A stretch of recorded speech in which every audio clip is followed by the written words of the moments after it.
Hello everyone, welcome back to the 80slashers.com YouTube channel.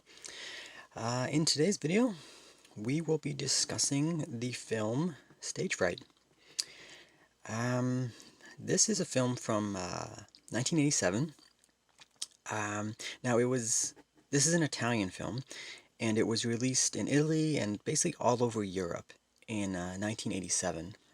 But it didn't get an American release in North America until 1989. So, a lot of these foreign films, they have differing release dates. But for all intents and purposes, this is a 1987 film. So like I said, this is an Italian film. And I had never seen this film before. This is a first time watch for me. And the two things that from watching YouTube videos and going on the internet and reading 80s slasher ranking lists, the two main things I've picked up from this film was one, that people love this film. This is a film that a lot of people really enjoy.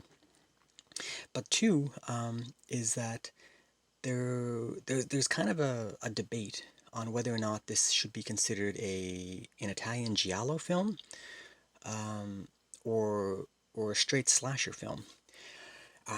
So going into this, I didn't know what to expect. I was kind of leaning towards it was probably going to be more of a slasher, but I had read enough stuff and seen some videos online where people consider this a Giallo. So I was excited. There was a lot of hype for me to watch this film, and I'll just say right from the start, this is an 80s slasher through and through, no question in my mind. Now, with that said, I get why people would think that this is a Giallo. Basically, it starts. I would say it starts off as a Giallo. It's a very long, slow setup, very character driven. That has it's very stylistic. But yeah, it starts like that. It definitely starts as a Giallo. Within like the first 5-10 minutes, I was so, oh, okay, this is going to be a Giallo film. But it soon turns into an 80s slasher, and it's for the rest of it, it's definitely a slasher film. But with that said, it's an 80s slasher, but it has a very strong European feel, European style with the camera work and the dialogue and the actors, the women. Like, the women do not look like your typical American girls in the 80s slasher. These are European women, and it's different from the regular 80s slasher. Just like I said, the look and the feel of it, for sure.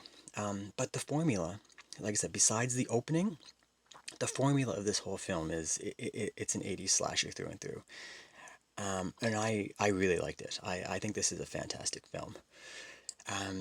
So just briefly, it's what this film's about. It's, I'm not going to get into, like I said, I don't like to get into big major spoilers. It's hard to talk about these films without talking, some minor spoilers. So, I'll put that out there. But to be honest, this film's kind of hard to spoil. But so basically, the plot of this film, it's very basic. It's very simple. There's not much to it. It centers around a theater production, a cast of actors that are rehearsing for a play, like a Broadway type style production. Included is, like said, the male and female cast members. There's a director. There's like the backstage, makeup and costume crew. And there's like a money guy, like a producer. So they're all in this theater location, and they're rehearsing. One of the actresses, she has an injury, so she sneaks out, and she goes to see a doctor to treat her injury. While there, she happens to come across, like I guess the psychiatric ward of the hospital, and she locks eyes with with a mental patient, just briefly, and then walks away. And of course, this mental patient manages to escape from the hospital and follows her back when she goes back to the theater. Um, and of course, at some point, they get locked in the theater. No one can escape. Everyone's locked in, and the killing begins. And that's it. That's basically the entire premise of this film. Very basic, um, and it's funny. It's kind of a theme, but there's no mystery to this film. And I believe the last two films that I reviewed on this channel, Slumber Party Massacre and Final Exam, same thing. And there's no mystery. Like the killer, we know who the killer is. Um, there's no elaborate backstory. So these three films, they kind of break from the formulaic standard of the 80s slasher genre. Um, but again, it's great. There's no need for it. It's just a straight up killing. And it's fun. It's really well done. So yeah, that's the plot. That's what this film is about. Now the killer in this film, um, it doesn't show it here, but the the mask of choice um, is a giant owl's head. I'll put a picture up here just so you can see it. It's a prop from the play that they're putting on. One of the actors wears this as a prop in the play, and the killer gets a hold of it, and that's the mask. I, I don't know what to think, to be honest. I've been debating it. Like, does the owl mask work for me? It's a little creepy. It's I just don't know if I take it serious enough. You know, it's off-putting because you don't usually see a giant owl's head killing people, but I think it works. You know, I like my killer masks to be a little more ominous, a little more, I don't know. You know, like I picture, you know, like the Jason Voorhees mask and like the Michael Myers mask. Something about them is just cold and just terrifying. This is it's different. It's unique. And it plays into the Italian European style of this. Everything is just a little different, a little sleek.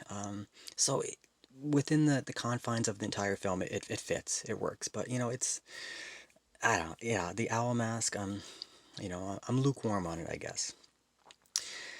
Um, One of the good things about this film is the setting. I'm a sucker for slasher films that are set in unique locations because it's really an extra character, I find, because all this is set up and staged around a certain locale, and the good locales have good places where you can stage kills and chase scenes and create tension. Stage fright, the theater setting, it's good, it's fantastic, and they utilize the entire the entire theater. There's scenes on the actual stage where they're performing.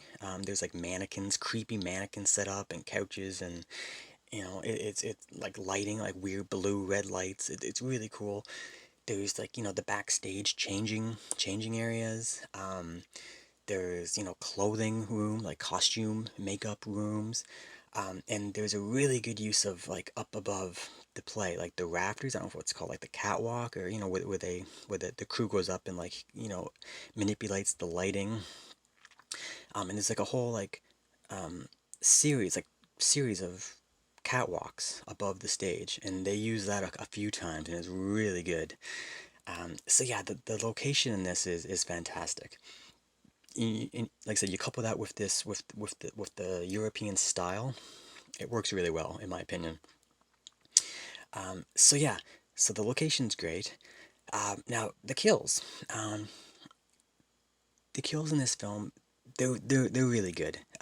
They're not over the top. Like you're not gonna go and see something and someone like the Tom Savini, like a couple of the Friday the 13th, The Burning, Pieces, some of these ultra violent, super gory slashers. It doesn't have that, but there's a bit of it. There's a taste of it. And it's just enough. You see some guts, you see some entrails, lots of blood. You see some practical effects of the weapons actually being of killing the people. It's good. I was quite pleased with the amount of gore and blood and practical effects in this film. They did a really good job.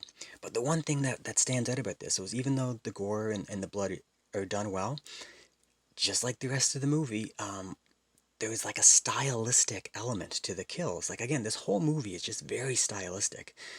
Um, and some of the kills, it's like set to the music, and it's set just the look, the lighting. It's very, yeah, just stylistic kills, if that makes any sense.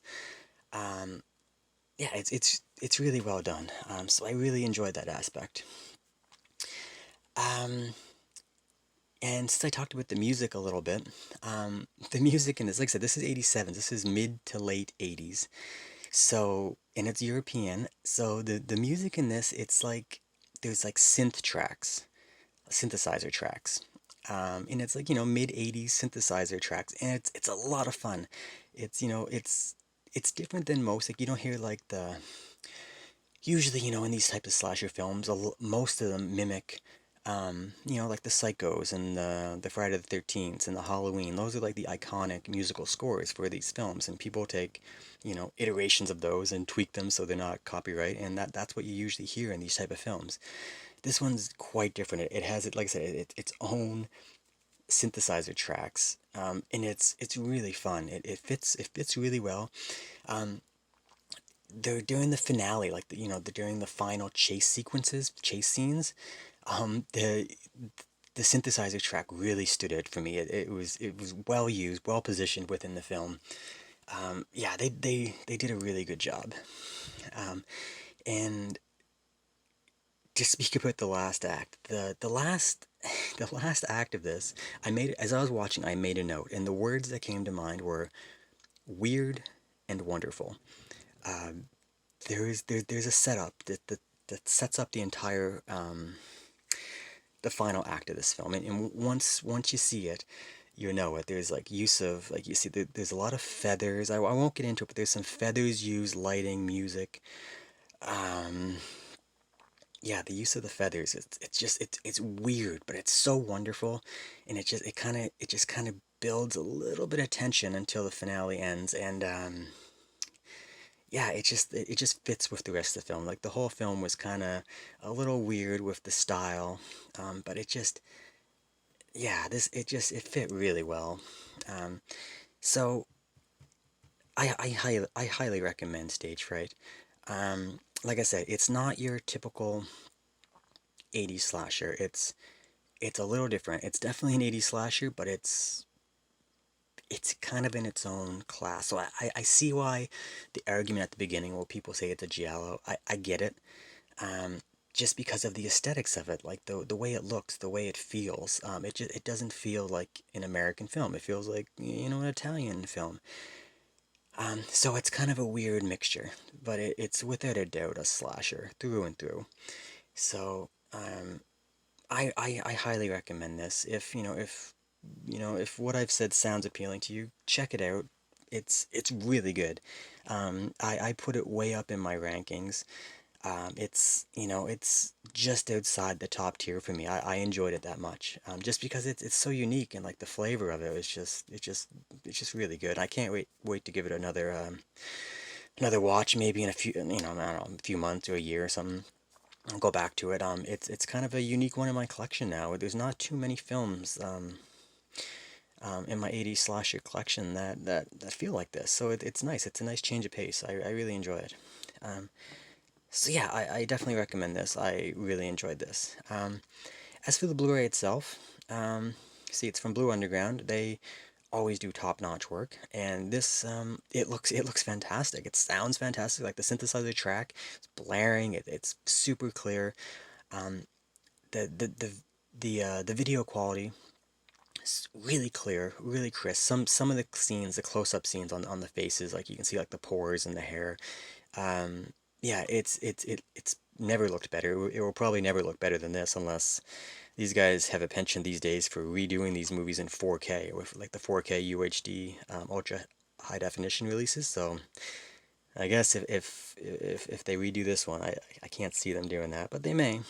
But this looks fantastic.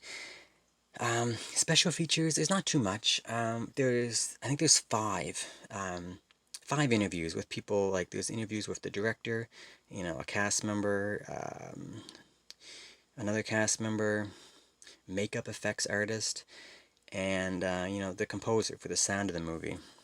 Trailer and some pictures and stuff. So not a lot, no elaborate making of documentaries. I usually like it. I don't usually watch the interviews too much. I'm not a big special features kind of guy. Um, but if there's like a good making of, like 20, 30, 40, 50 minute making of documentary, that's my favorite special feature to have. Commentary, I don't think there's a commentary track on this. But yeah, I don't usually watch commentary tracks either. Um, so for me, there's not too much in the extras department, but that's all right. This is all regions, so this will play, wherever you get it, your Blu-ray player will be able to play this. So yeah, guys, that's it. That's it. That's my quick little short review of Stagefright. So yeah, definitely check it out. Um, and if anyone has seen it, I'd be curious to know what you guys think. So leave a comment below. Your thoughts, opinions on Stagefright. If you haven't subscribed already, I would do me a big favor if you could hit the subscribe button. That would be fantastic. Like the video. And yeah, so until next time. All right, guys, see ya.